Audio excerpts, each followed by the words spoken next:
Shalom, Bapak Ibu, Saudara-saudari yang diberkati oleh Tuhan kita Yesus Kristus. Kita jumpa lagi dalam renungan harian Jemaat Petra Muli. Mengawali aktivitas kita di hari ini, bahkan di minggu baru yang Tuhan anugerahkan, mendasarinya kita akan membaca dan merenungkan firman Tuhan. Tetapi sebelumnya, mari kita berdoa. Mohon tuntunan Roh Kudus dalam pembacaan dan pemberitaan firman. Mari kita berdoa. Tuhan Yesus firman yang hidup, pada kesempatan indah yang Tuhan karuniakan bagi kami saat ini, kami akan membaca dan merenungkan sebagian dari berita firman-Mu, mengawali aktivitas kehidupan kami di hari ini, bahkan di sepanjang minggu baru yang Tuhan anugerahkan bagi kami. Naungi kami semua dengan kuasa Roh Kudus-Mu. Biarlah firman Tuhan yang akan kami baca dan kami renungkan ini menjadi pedoman bagi kami untuk terus melangkah dalam perjalanan hari hidup kami tiap-tiap hari.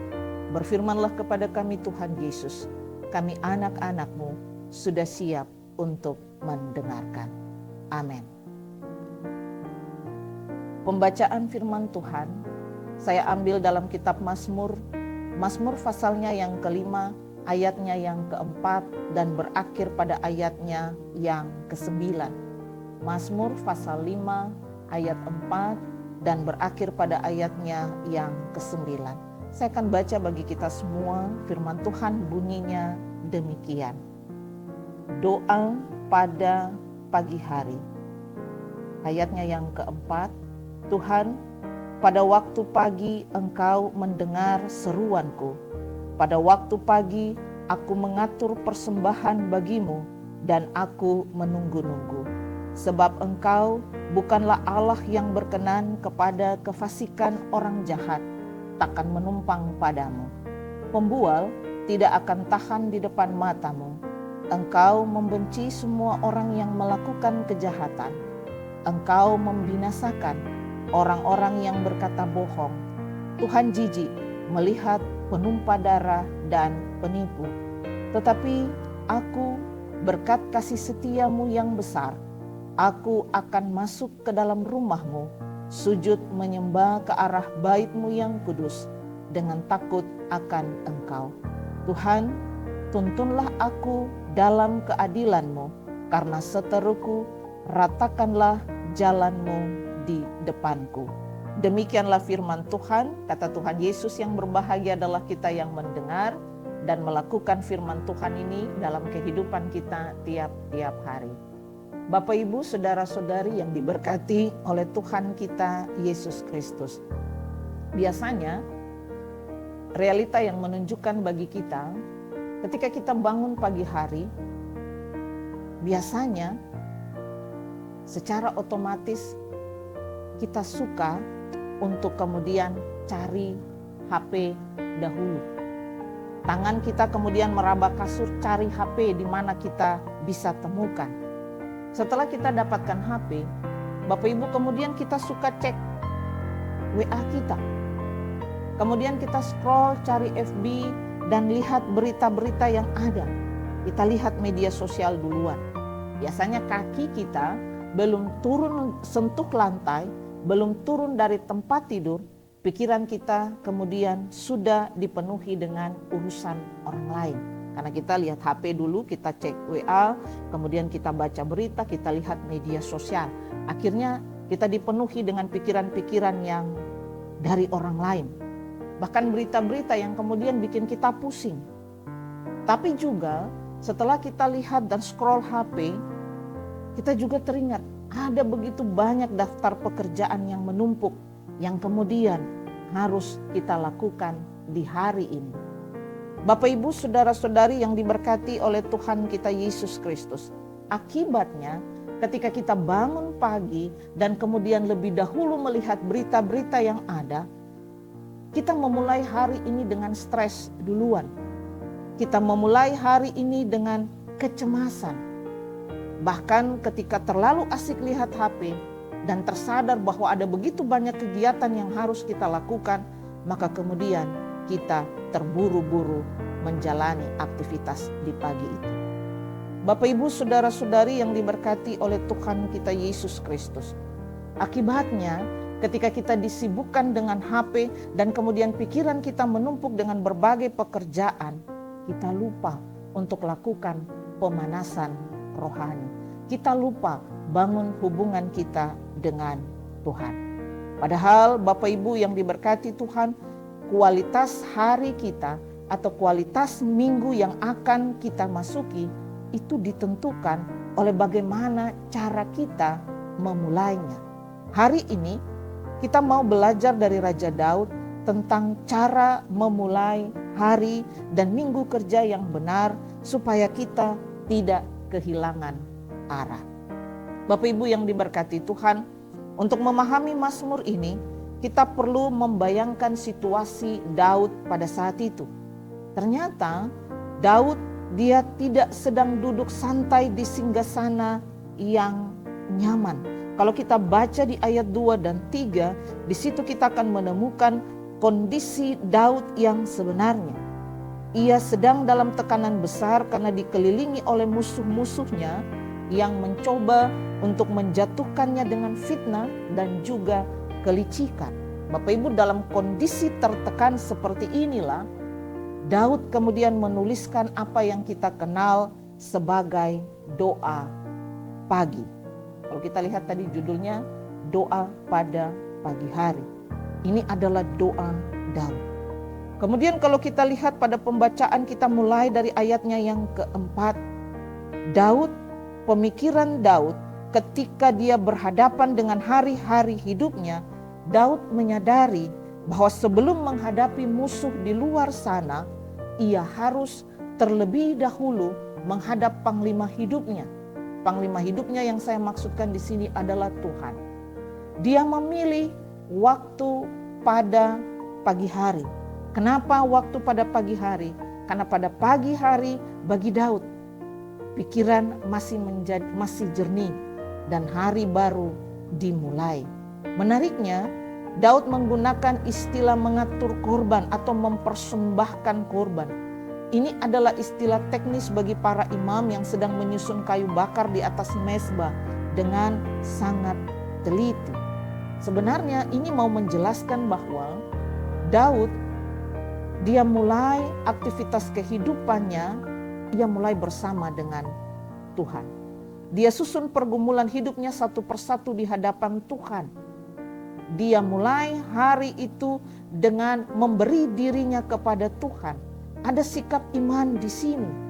Setelah dia menyusun doanya, ternyata dia juga menanti Tuhan bekerja untuk memberikan jawaban atau ketenangan lewat doa. Jadi Bapak Ibu yang diberkati Tuhan, inilah yang dilakukan oleh Daud. Dia memilih waktu pada pagi hari itu untuk bangun hubungannya dengan Tuhan. Dia memilih pagi hari karena masih jernih, atau dalam kata lain masih tenang. Kemudian dia menghadap Tuhan. Setelah selesai dengan doa, ternyata dia tidak hanya berhenti di doa itu saja. Dia memberi dirinya untuk mendapatkan ketenangan. Kalau kita baca di ayatnya yang keempat, dia menunggu-nunggu. Menunggu-nunggu ini maksudnya adalah memberikan Tuhan bekerja baginya untuk dapat ketenangan. Bapak Ibu yang diberkati oleh Tuhan kita Yesus Kristus, kemudian kita lihat ayatnya yang kelima sampai dengan ayatnya yang ketujuh. Ini sikap Daud ketika berdoa. Ia tahu ia sedang berhadapan dengan Allah yang Maha Kudus. Oleh karena itu Daud menegaskan bahwa Allah dia tidak berkenan kepada kefasikan, Allah tidak berkenan kepada hal-hal yang jahat. Kalau kita lihat di ayat 5 sampai dengan ayat 7, di situ dijabarkan bahwa kesombongan, kejahatan, tipu daya, dan kekerasan adalah hal-hal yang tidak akan tahan berdiri di depan mata Tuhan. Jadi ketika dia menuliskan ini, Daud sebenarnya Dia mau bilang bahwa dia menegaskan posisinya. Posisinya adalah ia ada di pihak Tuhan. Jadi di tengah dunia yang penuh dengan kelicikan, Daud memilih untuk menyelaraskan hatinya dengan standar kekudusan Allah agar doanya tidak terhalang. Jadi ini sikap Daud ketika dia datang pada Tuhan. Dia mau katakan untuk Tuhan bahwa posisinya adalah ia ada di pihak Tuhan. Karena dia tahu yang ia sembah adalah Allah yang hidup. Bapak, Ibu, saudara-saudari yang diberkati oleh Tuhan kita Yesus Kristus. Selanjutnya kita lihat di ayatnya yang ke-8. Pada ayatnya yang ke-8 mengatakan bahwa berkat kasih setia Tuhanlah yang membuatnya untuk mampu berdiri di hadapan Tuhan. Kenapa sampai Daud mengatakan ini? Daud merasa bahwa ia tidak punya arti apa-apa di hadapan Tuhan. Hanya karena kasih setia Tuhanlah dia mampu untuk tetap berdiri dan berdoa kepada Tuhan. Daud bisa melangkah masuk ke hadirat Tuhan bukan karena ia merasa dirinya sudah hebat. Daud bisa berdoa kepada Tuhan bukan karena dia merasa dirinya suci tanpa cacat, melainkan karena Daud pegang janji kasih Allah yang tidak pernah berubah. Kasih inilah yang memungkinkannya untuk kemudian sujud menyembah dengan penuh rasa hormat. Bapak Ibu yang diberkati Tuhan, selanjutnya kita lihat di ayatnya yang ke-9. Pada ayatnya yang ke-9 ini Daud memohon tuntunan Tuhan untuk perjalanan kehidupannya. Pada ayatnya yang ke-9 di situ kita menemukan ia mengatakan, "Tuntunlah aku, ratakanlah jalanmu." Karena Daud sudah merasa diterima oleh kasih Tuhan, sekarang dia minta Tuhan untuk menjadi navigator bagi hidupnya. Dia sadar bahwa di depan sana ada banyak hal yang akan ia temui, bukan saja yang baik, tetapi juga yang jahat.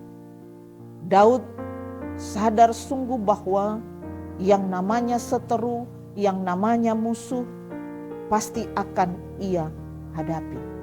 Yang ia minta dari Tuhan adalah ia memohon jalan yang rata. Bapak Ibu, jalan yang rata ini kemudian jangan disalahartikan bahwa meminta bahwa segala sesuatunya gampang. Tetapi saya mencoba untuk menafsirkannya. Jalan yang rata ini sebenarnya bagi Daud, ia meminta kejelasan arah untuk setiap persoalan yang kemudian akan ia hadapi. Dan kemudian dia minta kepada Tuhan untuk menuntunnya mengambil keputusan-keputusan yang sesuai dengan kehendak Tuhan. Supaya kemudian dia tidak salah langkah. Bapak Ibu yang diberkati Tuhan, dengan alur ini terlihat jelas bagi kita bahwa bagi Daud, doa pagi itu bukan sekedar rutinitas. Doa pagi itu bukan sekedar ritual agama, tapi sebenarnya sebuah strategi rohani. Kita mulai dengan Tuhan. Kita mengakui kekudusan Tuhan. Kita bersandar pada kasih setia-Nya dan kemudian kita lakukan aktivitasnya dengan satu keyakinan, Tuhan tuntun perjalanan hidup di hari itu dan seterusnya.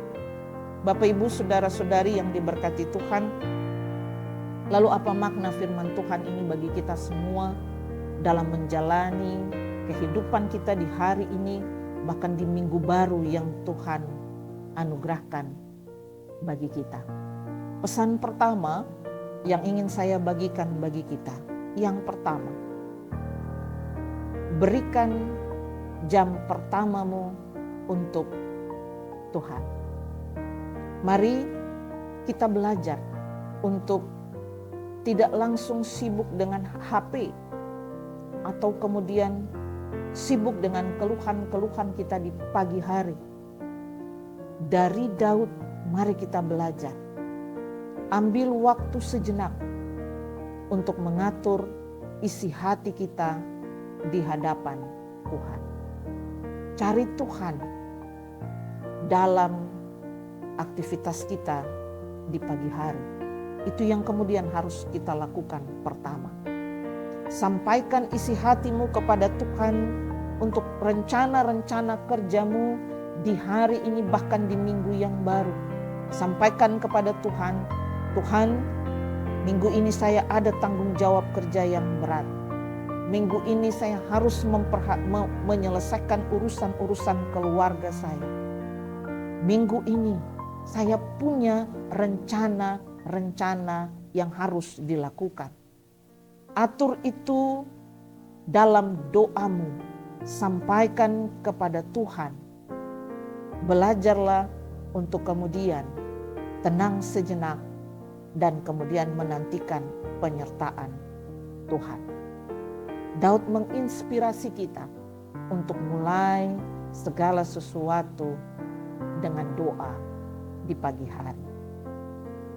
Pesan firman Tuhan yang kedua, kita diingatkan untuk mari jaga integritas atau kejujuran. Bapak Ibu saudara-saudari, kita tahu dunia kerja atau pelayanan kadang penuh dengan orang-orang yang suka membual atau suka menipu seperti yang disebut Daud dalam pembacaan kita. Tapi ingat, Tuhan tidak berkompromi dengan hal-hal yang jahat. Tuhan tidak berkompromi dengan kelicikan. Mari kita jalani usbu ini dengan kejujuran. Karena hanya jalan yang jujur itulah yang akan dipagari oleh anugerah Tuhan. Tidak mudah untuk berlaku jujur. Karena ada banyak orang yang kemudian mengajak kita meninggalkan kejujuran kita kepada Tuhan. Tapi ketika kita dekat dengan Tuhan, selalu mengandalkan Tuhan dan bawa pergumulan kita kepada Tuhan lewat doa, maka Tuhan pasti tolong kita untuk kemudian tetap jadi pribadi yang bisa menampilkan karakter Allah, yaitu hidup jujur. Pesan firman Tuhan yang ketiga yang ingin disampaikan bagi kita, Daud dia minta kepada Tuhan untuk meratakan jalannya. Maka saya mau ingatkan bagi kita semua, minta Tuhan juga untuk meratakan jalan hidup kita. Sebelum kita mengambil keputusan penting minggu ini, mintalah tuntunan Tuhan. Berdoalah supaya Tuhan memberikan kejelasan arah dalam setiap pekerjaan kita. Minta Tuhan untuk memberikan kejelasan arah soal rencana-rencana yang akan kita lakukan ke depan. Sehingga jalan yang tadinya kelihatan bergelombang, rencana-rencana yang bagi kita kemudian mustahil untuk bisa kita selesaikan, maka berjalan bersama dengan Tuhan, Dia akan campur tangan dan kemudian menolong kita mewujudkan apa yang jadi rencana-rencana kita ke depan. Tuhan akan menolong kita meratakan gelombang-gelombang perjalanan kita yang kemudian kita jalani. Bapak Ibu saudara-saudari yang diberkati oleh Tuhan kita Yesus Kristus, mari kita mulai minggu ini dengan menata hati kita di hadapan Tuhan. Percayalah, saat kita mengutamakan Tuhan di waktu pagi, Dia akan meratakan jalan kita sampai matahari terbenam. Tuhan Yesus memberkati kita semua di minggu yang baru yang akan kita jalani. Amin.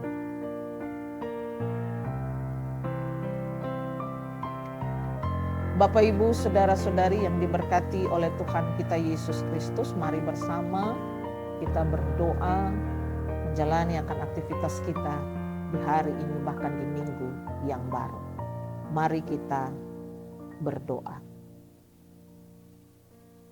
Tuhan Yesus Bapa di surga, ada ungkapan syukur rasa terima kasih kami kembalikan kepadamu Tuhan di saat ini. Tuhan berkenan kami boleh ada di hari ini, melakukan aktivitas kehidupan kami lagi sebagaimana mestinya. Terima kasih karena Tuhan boleh menyertai kami di sepanjang malam.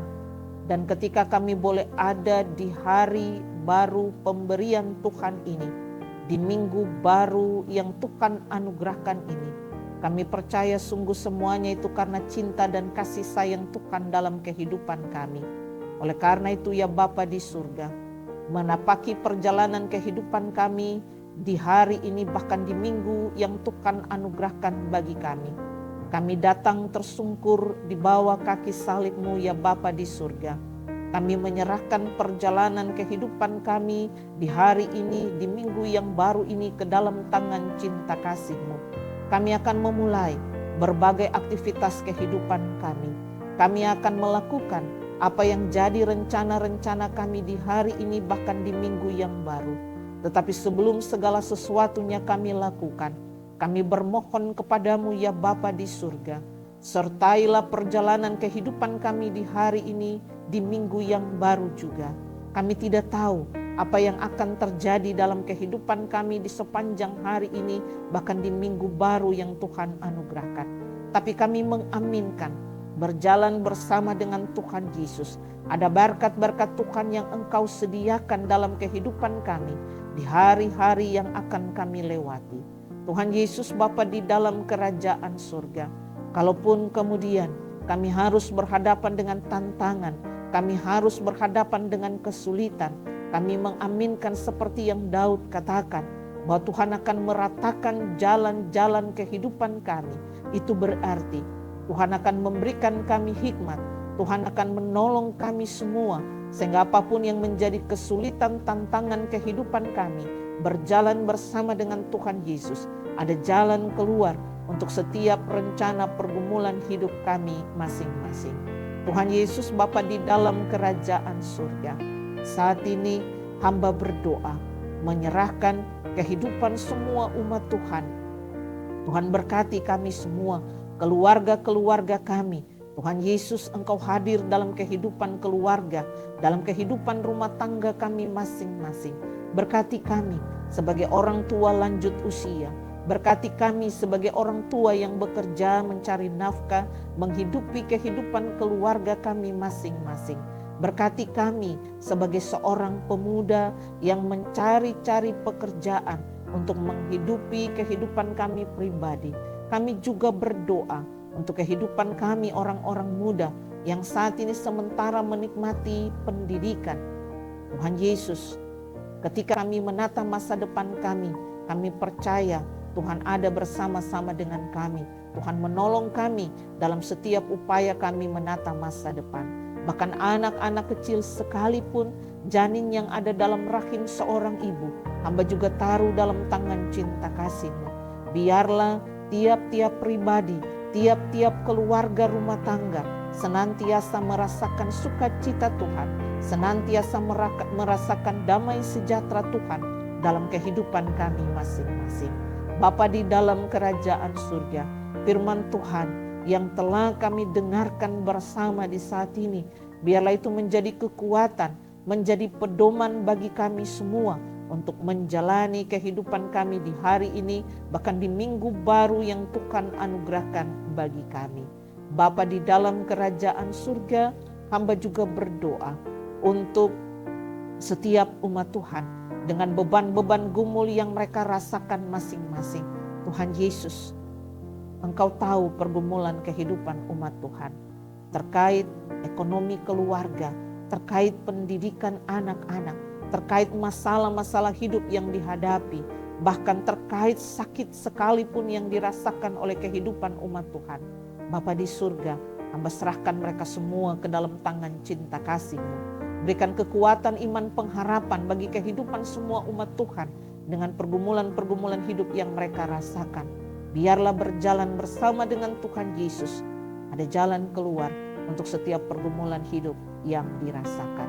Tuhan Bapa dalam kerajaan surga, bersama di saat ini hamba juga berdoa untuk pemerintah bangsa dan negara kami tercinta, pemerintah Provinsi Papua Selatan, pemerintah Kabupaten Merauke. Tuhan berkati para pemimpin kami, rahmati mereka dengan kuasa Roh Kudus-Mu, agar mereka dapat melaksanakan tugas tanggung jawab mereka dengan baik, membawa kedamaian, kesejahteraan hidup bagi kehidupan semua warga masyarakat. Kami warga masyarakat, ajar kami untuk hidup saling mengasihi, saling mencintai satu dengan yang lain, karena itulah yang Tuhan kehendaki dalam kehidupan kami semua selaku manusia.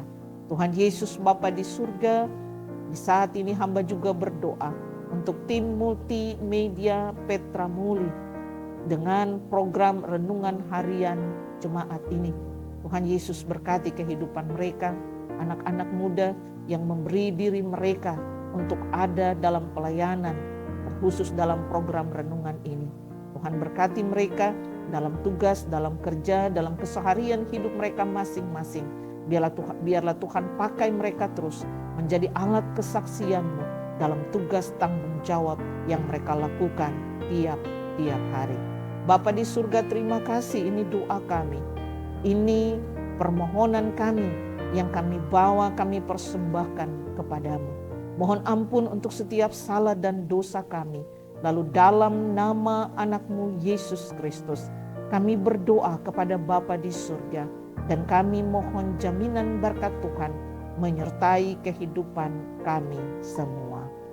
Kasih karunia dan damai sejahtera dari Allah Bapa kita, dari Tuhan Yesus Kristus, dan dengan tuntunan kuasa Roh Kudus memberkati kehidupan kami semua, semua yang telah kami doakan, mulai dari saat ini terus kekal sampai selama-lamanya. Amin. Demikian renungan harian Jemaat Petra Muli. Selamat beraktivitas. Tuhan Yesus memberkati kita semua.